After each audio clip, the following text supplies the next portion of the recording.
After a 5-month-long wait, some of the questions we've all been asking now have a few answers finally, as Army Secretary Ryan McCarthy accepted all of the recommendations of that civilian review. Tonight, 25 News reporter Leah McNeil joins us from Fort Hood with what officials there on post are saying in response to the investigation. Leah? Well, guys, it's been a very busy day here on Fort Hood. At the very first moment of the day, we found out that the Secretary of the Army, Ryan McCarthy, did announce that 14 senior level officers here on Fort Hood have been relieved or suspended of their duties on post. That relief is all in response to the independent review that was released today.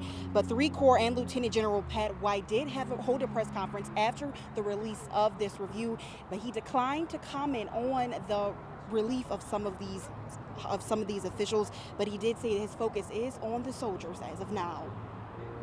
And now we'll deal with the aftermath here in the command structure, because there are people that will not be reporting for work tomorrow.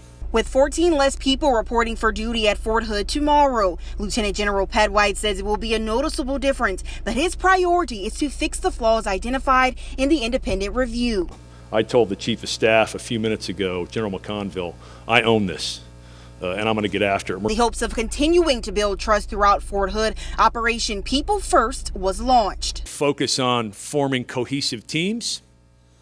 It's going to prioritize a commitment to place our soldiers, families, and Department of the Army civilians first with capital letters, focused on leaders knowing the needs of their soldiers. Since White returned from Iraq, he has pledged his commitment to rebuilding that bridge of communication on post, but he said he cannot do it alone. A little bit of integrity is involved here, a little bit of accountability is involved. We got to take care of people, we got to build cohesive teams, and most of all, we've got to live the Army values.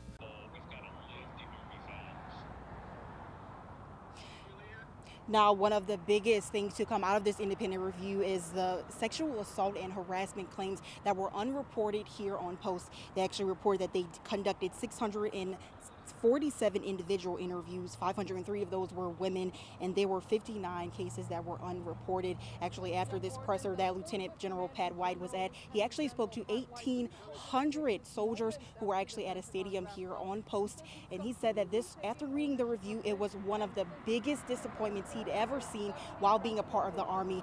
Coming up at 6, I'll have some very interesting commentary from some soldiers who tell me that after arriving on post, they were actually scared hearing all of the news. So they are very interested to see how things will move forward from this point on. For now, reporting at Fort Hood, Leah McNeil, 25 News.